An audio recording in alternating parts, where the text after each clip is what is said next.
नमस्कार, स्वागत है आपका न्यूज बाइस्कोप में। अब की केकरबा बिहार के साथ मैं हूं आसिया। तो बिहार में पहले चरण के लिए अब नॉमिनेशन की प्रक्रिया तेज हो गई है। अलग अलग पार्टियों के नेता अपना अपना नामांकन कर रहे हैं, जिन्हें पहले फेज में चुनाव लड़ना है।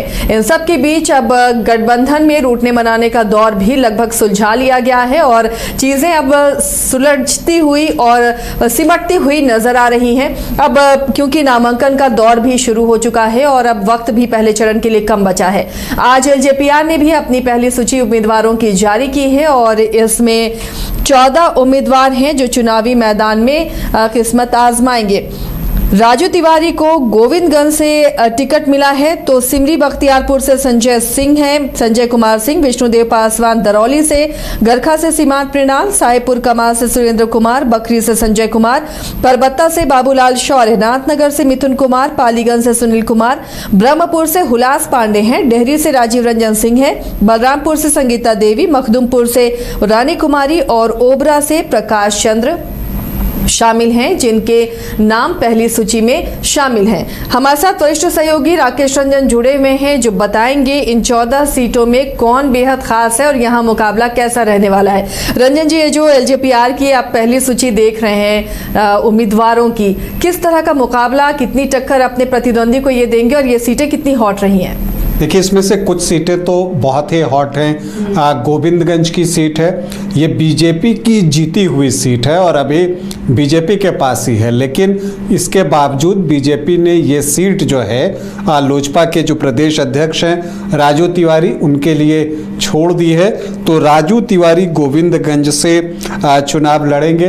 अगर आप जो इन 14 सीटों को देखें, चूँकि पिछली बार एलजेपी जो है वो एनडीए फोल्डर में नहीं था, तो नेचुरली जो 14 सीटें उनको मिली हैं वो किसी न किसी सहयोगी के पास से ही उनके पास पहुंचा है। तो अगर आप देखिए कि बीजेपी से उन्होंने इन 14 सीटों में 5 सीट ली है, जिसमें एक सिटिंग सीट भी है बीजेपी की गोविंदगंज। इसके अलावा दरौली, गरखा, बखरी और डेहरी, ये जो 4 और सीट है ये आपको एलजेपीआर ने ली है। अगर आप बात कीजिए तो बखरी में जो है एक बहुत कांटे का मुकाबला हुआ था और सिर्फ 777 वोटों से बीजेपी यहाँ चुनाव हारी थी, लेकिन इस बार जो है ये सीट एलजेपीआर को जा रही है। इसके अलावा जेडीयू से भी एलजेपीआर ने 5 सीट ले ली है, जिसमें साहेबपुर कमाल, परबत्ता, नाथनगर, पालीगंज और ओबरा, ये 5 सीट है जहां पिछली बार जेडीयू चुनाव लड़ रहा था। इस बार जो है एलजेपीआर ने ये 5 सीट उनसे ली है। वीआईपी ने जो 3 सीट लड़ी थी पिछले चुनाव में, वो 3 सीट भी जो है वो एलजेपीआर को दी गई है, जिसमें सिमरी बख्तियारपुर की सीट है जहां से खुद मुकेश सहनी जो है वो चुनावी मैदान में उतरे थे। तो वो सीट जो है अब एलजेपीआर जो है वो इस सीट से चुनाव लड़ेगी। और तब जो एलजेपीआर के टिकट पर संजय कुमार सिंह चुनाव लड़े थे, वो इस बार सिमरी बख्तियारपुर से एलजेपीआर के प्रत्याशी बनाए गए। इसके अलावा ब्रह्मपुर की सीट है जो कि यहाँ जेडीयू ने ली है, ये सीट भी वीआईपी के पास से आई थी। लेकिन अगर आप देखें तो ब्रह्मपुर में पिछली बार एलजेपी ही दूसरे स्थान पर रहा था। हुलास पांडे जो है तब 39,000 से ज़्यादा वोट लाकर दूसरे स्थान पर रहे थे और वीआईपी का कैंडिडेट तीसरे स्थान पर था। तो हुलास पांडे को ही यहाँ से प्रत्याशी बनाया गया है। इसके अलावा बलरामपुर की सीट भी वीआईपी ने पिछली बार जो है वो लड़ी थी, वो सीट भी जो है अब आपको एलजेपीआर के पास है। इतना ही नहीं, हम सेकुलर से भी एक सीट जो है वो बीजेपी ने माफ़ कीजिएगा एलजेपीआर ने ली है और वो सीट है मखदूमपुर की सीट। यहाँ से रानी कुमारी प्रत्याशी हैं। पिछली बार यहाँ से हम सेकुलर के देवेंद्र कुमार जो हैं उन्होंने चुनाव यहाँ से लड़ा था। और आपको बता दूं एक दिलचस्प बात कि पिछली बार भी रानी कुमारी ने जो है नॉमिनेशन किया था मखदूमपुर से, लेकिन उनका पर्चा रद्द हो गया था। तो इस बार उनको फिर से अवसर मिल रहा है, जेप अध्यक्ष हैं तो वो यहाँ से चुनाव लड़ेंगी।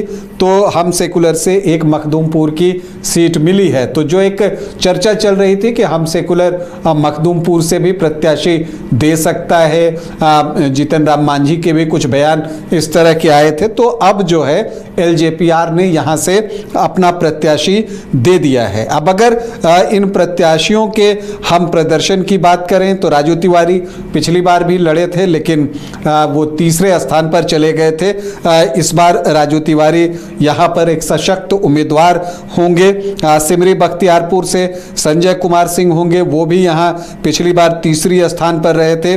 दरौली और गरखा सीट जो है बीजेपी से मिली है एलजेपीआर को। साहेबपुर कमाल में एलजेपीआर पिछली बार भी चुनाव लड़ रही थी और तब जो है वो तीसरे स्थान पर रही थी, और जो सुरेंद्र कुमार विवेक हैं तब 22,871 वोट लाने में कामयाब हुए थे, और जेडीयू के शशिकांत कुशवाहा जो है वो दूसरे स्थान पर रहे थे। इसी तरह से परबत्ता की सीट से डॉक्टर संजीव जो है वो चुनाव जीते थे जेडीयू के टिकट पर। अब इस बार वो आरजेडी में चले गए हैं, लेकिन इस बार जो है एलजेपीआर को ये सीट गई है और बाबूलाल शौर्य यहाँ से चुनावी मैदान में उतरेंगे। आदित्य कुमार शौर्य भी उन्हीं का नाम है, और आपको बता दूं कि पिछली बार भी वो 11,500 से ज़्यादा वोट यहाँ लेकर आए थे। अनशन गुरु के नाम से जाने जाते हैं, तो वो भी यहाँ पर चुनाव लड़ेंगे। नाथनगर से मिथुन कुमार को टिकट मिला है, जेडीयू पिछली बार इस सीट पर लड़ रहा था। भागलपुर जिला परिषद के अध्यक्ष हैं मिथुन कुमार, यादव जाति से आते हैं, उनको जो है टिकट मिला है। पालीगंज की सीट बेहद महत्वपूर्ण है और सुनील कुमार यादव को ये टिकट जो है पालीगंज से मिला है, वो भाकपा माले के खिलाफ यहाँ से चुनाव लड़ेंगे। डेहरी की सीट बीजेपी ने दे दी है एलजेपीआर को। राजीव रंजन सिंह यानी कि सोनू सिंह यहाँ से चुनाव लड़ेंगे, सशक्त उम्मीदवार हैं, वो यहाँ से अपनी किस्मत आजमाएंगे। बलरामपुर से संगीता देवी हैं, पिछली बार भी तीसरे स्थान पर रही थी, और ओबरा से प्रकाश चंद्र पिछली बार दूसरे स्थान पर रहे थे, और जेडीयू के प्रत्याशी सुनील कुमार जो है ओबरा से तीसरे स्थान पर चले गए थे, तो इसलिए ये सीट भी एलजेपीआर को दी गई है। तो ये सारी चीज़ें जो है यहाँ पर आपको दिखती हैं। अगर आप देखिए तो इसमें से जो 3 सीट है वो अनुसूचित जाति आरक्षित है, दरौली, गरखा और बखरी, ये 3 सीट जो है अनुसूचित जाति आरक्षित सीट है, और बाकी 11 सीटें जो हैं वो सामान्य सीट है। तो अब अगर आप एनडीए का देखिए तो उसने 160 उम्मीदवारों की सूची अब तक जारी कर दी है। बीजेपी ने 83 उम्मीदवार घोषित कर दिए। पहली सूची 71 प्रत्याशियों की थी, दूसरी सूची 12 प्रत्याशियों की रही, और फिर जो है हम सेकुलर ने 6 सीट की घोषणा कल ही कर दी थी। आज 57 सीट की घोषणा सुबह सुबह जेडीयू ने कर दी, और अब 14 सीटों की घोषणा जो है एलजेपीआर की तरफ से हुआ है। तो एनडीए धीरे धीरे जो है वो अपने प्रत्याशियों की सूची जारी करता जा रहा है, और अब ऐसा लग रहा है कि चीजें सॉल्व होते हुए एनडीए में दिख रही हैं। तो देखिए एनडीए में अब जो पेच था, जो उलझा हुआ था, वो उसे सुलझा लिया गया है लगभग, और सभी एक एक कर अपने कैंडिडेट की घोषणा भी कर रहे हैं। कई सीटों पर बहुत दिलचस्प मुकाबला एलजेपीआर की जो सीटें उसे मिली हैं वहां पर देखने को मिलेगा। हमारे साथ बिहार संपादक एस के राजीव भी जुड़े हुए हैं, उनसे जानते हैं। ये जो राजीव जी, अगर आप तक आवाज पहुंच रही है, एलजेपीआर ने जो अपनी लिस्ट पहले सूची जारी की है, बहुत दिलचस्प, इसमें बीजेपी की विनिंग सीट भी है शामिल, तो यहाँ पर कैसा मुकाबला होगा? बीजेपी के जो वोट थे वो एनडीए बनकर रामविलास लोजपा आर के कैंडिडेट को जिता पाएंगे, यहाँ पर मुकाबला कैसा देख रहे हैं आप? नहीं, देखिए आशा जी, दरअसल में लोक जनशक्ति पार्टी रामविलास की तरफ से जो है वो 14 प्रत्याशियों की सूची जारी की गई है। उसमें पूर्वी चंपारण जो कि गोविंदगंज पड़ता है, वहां से राजू तिवारी को उम्मीदवार बनाया गया है, और गोविंदगंज की सीट जो है वो बीजेपी नहीं छोड़ना चाह रही थी, और बहुत मशक्कत के बाद ये सीट जो है वो एलजेपीआर को मिली है। फिर सहरसा में सिमरी बख्तियारपुर से संजय कुमार सिंह को दिया गया है। यहाँ पे आरजेडी के जो अभी महबूब अली कैसर के बेटे हैं वो यहाँ से विधायक हैं, सिटिंग एमएलए हैं। सिवान में जो दरौली है अनुसूचित जाति के लिए विष्णुदेव पासवान, तो गरखा सारण में जो सीमांत मंडाल को बनाया गया है। सीमांत मृणाल जो है वो चिराग पासवान के काफी करीबी माने जाते हैं। बेगूसराय में जो साहेबपुर कमाल है वो सीट भी सुरेंद्र कुमार को दी गई है। बेगूसराय में बखरी जो है वो संजय कुमार को दी गई है। बखरी सीट को लेकर के काफी विवाद था और नीतीश कुमार अंतिम समय तक इस सीट को नहीं छोड़ना चाह रहे थे। खगड़िया में परवत्ता जो कि जेडीयू की सीट थी, वहां पर बाबूलाल शौर्य को दिया गया है। भागलपुर में नाथनगर में मिथुन कुमार को, पटना के पालीगंज में सुनील कुमार को, बक्सर के ब्रह्मपुर को लेकर के भी काफी विवाद था, तो वहां पर उल्लास पांडे को उतारा गया है। रोहतास के डेहरी में राजीव रंजन सिंह को उतारा गया है। कटिहार के बलरामपुर में श्रीमती संगीता देवी को, जहानाबाद के मखदुमपुर में रानी कुमारी को। मखदुमपुर को लेकर के हम लोग कल से लगातार चर्चा कर रहे हैं आसिया जी कि जीतन राम मांझी ने कहा है कि मखदुमपुर और बोधगया में वो अपने उम्मीदवारों को उतारेंगे और औरंगाबाद के ओबरा में प्रकाश चंद्र को दिया गया है। तो 29 सीट में से 14 सीटों की सूची जो है वो जारी कर दी गई है और रेस्ट जो 15 सीट है उसकी सूची जो है अगले 2 दिनों के भीतर जो है वह जारी कर दी जाएगी। जी आसिया जी। चलिए राजीव जी बने रहिए हमारे साथ। तो अब मुकाबला काफ़ी दिलचस्प होगा इन 14 सीटों पर। अब महागठबंधन से प्रत्याशियों का इंतजार है कि इंडिया ब्लॉक से कौन कौन कैंडिडेट अब एनडीए के सहयोगी दल एलजेपीआर के सामने आते हैं। एक और खबर आज दिन भर चर्चा में रही कि उपेंद्र कुशवाहा नाराज है और उन्हें दिल्ली तलब किया गया। दिल्ली गए वो, अमित शाह से उनकी मुलाकात भी हुई और मुलाकात के बाद वो बाहर निकले और सब कुछ ठीक होने का दावा भी किया जा रहा है। लेकिन पटना पहुंचने के बाद उन्होंने किसी भी मीडिया कर्मी से कोई बात नहीं की और सीधे वो निकल गए। रंजन जी, लगातार चीज़ों को सुलझाने की कोशिश की जा रही है और जब लगातार उम्मीदवारों की घोषणा हो रही तो ये भी माना जा रहा है कि एलजेपीआर ने घोषित कर दिया, अपने पहली सूची जारी कर दी, हमने कर दिया, बीजेपी ने कर दिया, तो अब उपेंद्र कुशवाहा की भी नाराजगी है वो दूर हो गई होगी। जी हाँ, बिल्कुल ऐसा दिखता तो है कि अब उपेंद्र कुशवाहा की जो नाराज़गी है वो दूर हो गई है। रात में वो थोड़े नाराज़ थे और फिर जो है उन्होंने जो है एक पोस्ट भी कर दिया था और उसके बाद जो है जो चीज़ें सामान्य होती हुई दिखी। नित्यानंद राय सामने आए और फिर उनको लेकर आज दिल्ली गए। अमित शाह से मिलने की बात हुई, जेपी नड्डा से भी उनकी मुलाकात हुई और फिर बातचीत के बाद जो है सारा मामला जो है वो सुलझा लिया गया, क्योंकि उसके बाद उपेंद्र कुशवाहा ने कहा कि सारी चीज़ें जो है एनडीए में ठीक है। हालांकि कल जब है उन्होंने ये कहा था कि एनडीए में जो है वो सभी कुछ जो है वो ठीक नहीं है। तो इसका मतलब ये हुआ कि वो जो एक बड़ी समस्या एनडीए के सामने आई थी, परेशानी, वो अब दूर हो गई है। जो चर्चा है उसके अनुसार जो आपको विवाद का विषय था वो ये था कि महुआ सीट जो है उस पर कौन चुनाव लड़ेगा। कहा यह जाता है, जो लोगों के संज्ञान में आता है, चर्चा में आती है कि इस सीट से जो है उपेंद्र कुशवाहा जो है अपना प्रत्याशी देना चाहते थे, अपने परिवार से किसी को यहाँ से चुनाव लड़वाना चाहते थे, लेकिन ये सीट जो है एलजेपीआर के पास जा रही थी, तो इस वजह से उनकी नाराज़गी थी। लेकिन जब उपेंद्र कुशवाहा की वहाँ बीजेपी के वरिष्ठ नेताओं से मुलाकात हुई तो जो बातें निकल कर आ रही हैं और जो सोर्सेज बताते हैं वो यही बताते हैं कि जो समझौता हुआ वो इस आधार पे हुआ कि महुआ के बदले जो है आरएलएम को, उपेंद्र कुशवाहा की पार्टी को कोई और एक सीट जो है वो दे दी जाएगी। मतलब उनके सीटों की संख्या कम नहीं होगी, जो 6 सीट उनको मिलने हैं वो 6 सीट उनको मिलेंगे, महुआ के बदले कोई दूसरी सीट उनको दी जाएगी।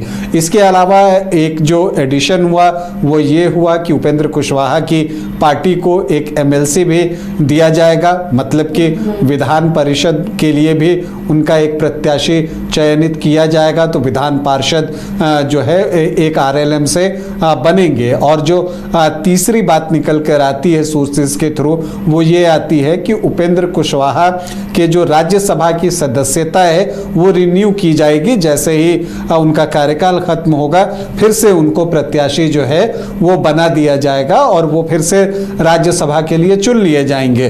तो इन बातों के बाद जो है ऐसा लगता है कि उपेंद्र कुशवाहा मान गए हैं। हालांकि जब वो पटना एयरपोर्ट पर आए तो मीडिया से उन्होंने कोई बातचीत नहीं कि वो सीधे निकल गए, लेकिन चीज़ें अब लगता है कि ये सॉल्व होते हुए दिख रही हैं। और आप मानकर चलिए कि कल जो है आरएलएम की लिस्ट आ जाएगी।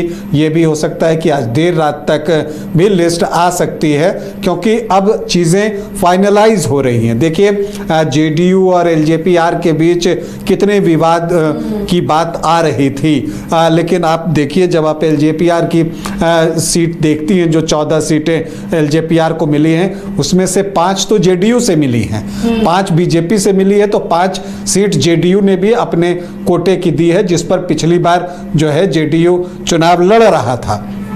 तो ये चीज़ें बता रही हैं कि अब चीज़ें सॉल्व हो रही हैं और स्थिति सामान्य हो रही है और सौहार्दपूर्ण तरीके से एनडीए जो है अब चुनाव की तरफ आगे बढ़ता हुआ दिख रहा है। तो ये आप कह सकते हैं कि एनडीए को फिलहाल इस चुनाव में एक एज दे रहा है, क्योंकि उसके सारे विवाद एक एक कर जो है वो समाप्त होते जा रहे हैं। अब कुछ नया ना आ जाए तब, तो अभी ये चीज़ दिख रही है। दूसरी तरफ महागठबंधन, देखिए आज तेजस्वी प्रसाद यादव ने भी जो है अपना पर्चा डाल दिया, उन्होंने भी नॉमिनेशन कर दिया है, लेकिन जो एक विधिवत सूची है उसका इंतज़ार है कि वो आए, और इसके अलावा कांग्रेस की सूची का इंतज़ार है। संभावित तो बहुत दिनों से चीज़ें चल रही हैं कि ये हो सकते हैं, ये हो सकते हैं, उसमें से 90% आप मानकर चलिए कि वही होंगे, लेकिन कुछ एक में परिवर्तन जो है वो अंतिम समय तक होता है। तो अभी महागठबंधन के लिए ये ज़रूरी है, चूँकि अब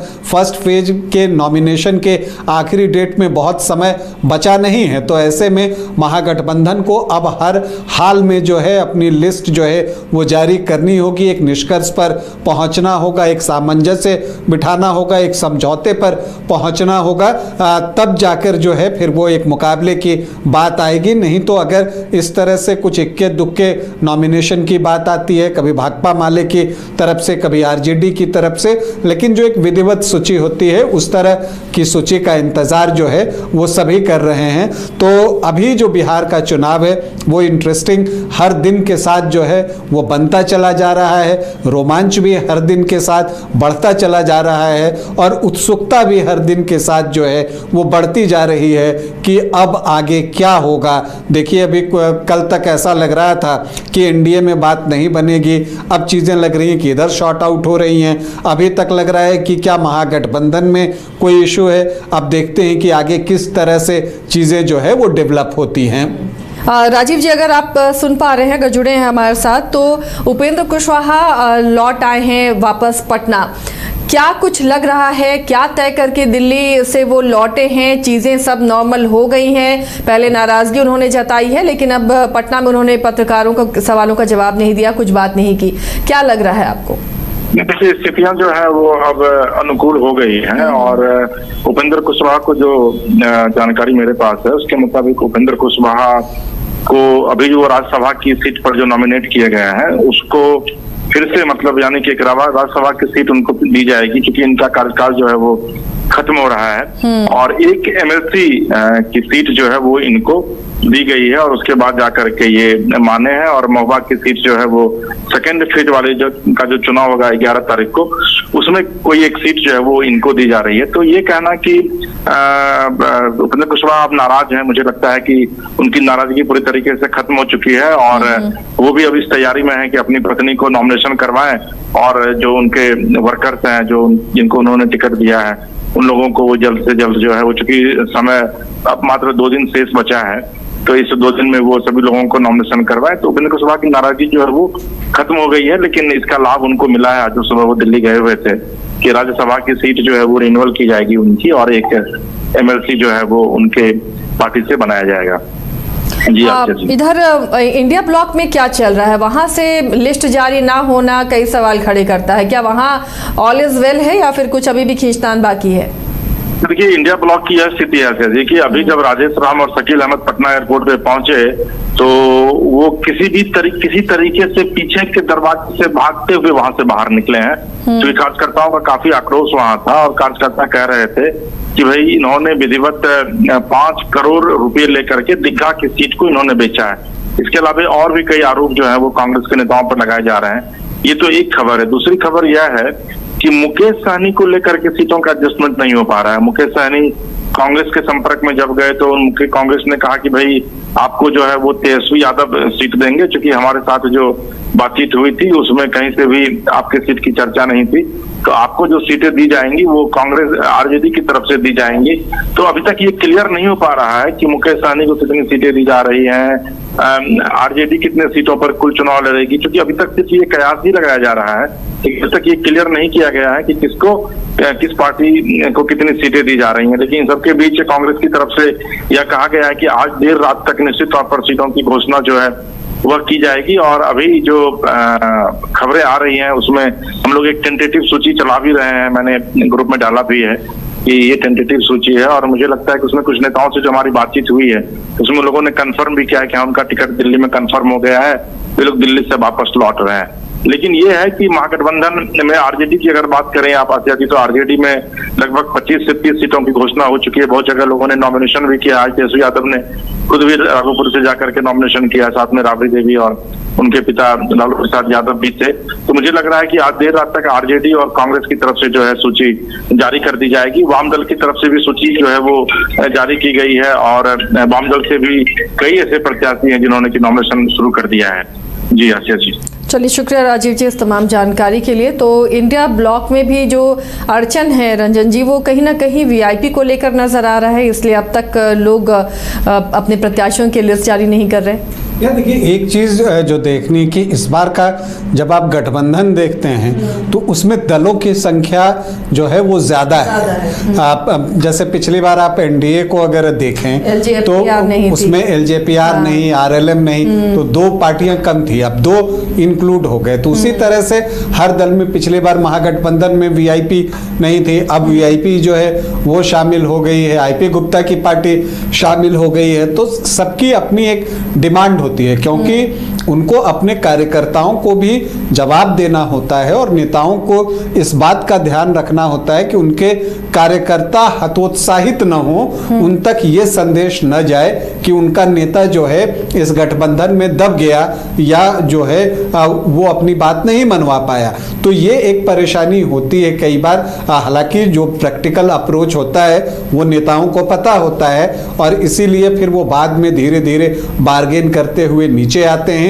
और एक और चीज होती है कि सभी की इच्छा होती है कि वो ज्यादा से ज्यादा सीटों पर चुनाव लड़े, और जब आप गठबंधन में लड़ रहे होते हैं तो आपको ये भी पता होता है कि आपके जीतने की संभावना कॉम्परेटिवली अकेले लड़ने से ज्यादा है। तो इसलिए भी लोगों को लगता है कि अगर ये सीट हमको मिल जाती है तो हम तो सीधे मुख्य मुकाबले में आ जाएंगे, ये तो तय है, अब उसमें जीत भी मिल सकती है।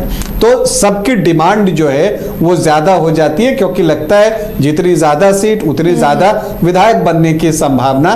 तो इस वजह से जो है एक परेशानी फंसती है सीटों के बीच में।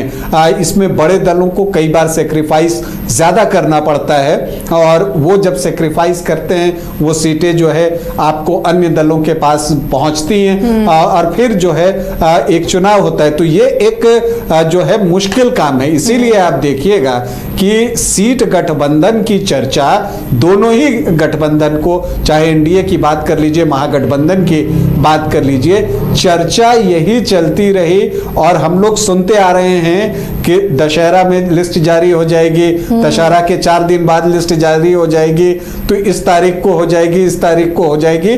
लेकिन दिन गुजरते रहे, क्योंकि दोनों गठबंधन के जो बड़े लीडर्स हैं उनको पता था, खास करके जिनको गठबंधन चलाना होता है, जैसे आप एनडीए में देखें तो बीजेपी जेडीयू, उधर देखें तो आरजेडी, उसको पता है कि अगर हमने पत्ते शुरू में खोल दिए तो किसी को भी अगर कम दिखा तो वो तुरंत दूसरी तरफ बार्गेन करना शुरू कर देगा। और चूंकि मुकाबला बहुत कांटे का है तो एक पार्टी भी इधर से उधर हो गई अपने 2-3% वोट लेकर भी, तो परिणाम पर जो है वो असर पड़ सकता है। तो इसलिए बहुत टैक्टफुली जो है दोनों ही गठबंधन ने इस चीज को डिले किया, बिल्कुल चुनाव के पास लेकर आए, और उसके बाद जो है उन्होंने धीरे धीरे अपना पत्ता खोला।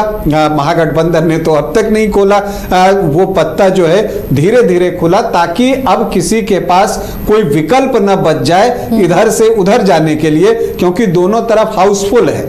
तो अब किसी की एंट्री जो है उसमें संभव नहीं होगी, तो इस वजह से भी देरी होती गई। तो अक्सर गठबंधन की राजनीति में इन चीजों का सामना जो है वो करना पड़ता है, वही एक चीज है। लेकिन जब एक बार गठबंधन फाइनलाइज हो जाता है, सीट शेयरिंग हो जाती है, किसको किस सीट पर लड़ना है ये तय हो जाता है, तब फिर जो है चुनाव प्रचार एक मिलजुल कर पूरे जोर शोर से किया जाता है। मुझे लगता है कि वही चीज हमें बिहार में भी देखने को मिलेगी। चलिए, बहुत बहुत शुक्रिया इस चर्चा में शामिल होने के लिए। तो देखिए, बिहार की राजनीति को समझना बहुत आसान नहीं है, तो उसका चुनाव भी उसी तरह का होगा। बहरहाल जितने अपडेट आते रहे आपके सामने हम लाते रहे। बिहार चुनाव की पल पल की खबरें आपको न्यूज़ बाइस्कोप पर मिलेंगी। आप देखते रहिए न्यूज़ बाइस्कोप। फिलहाल इतना ही, बाकी खबरों के लिए जुड़े रहिए हमारे साथ।